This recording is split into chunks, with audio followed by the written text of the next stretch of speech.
कोनो दिनवा शिकार हो जईबू,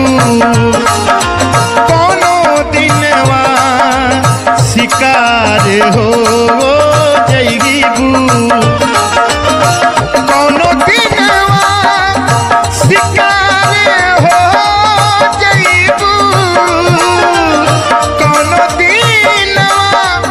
शिकार हो जईबू, हमसे मिलबू हमारे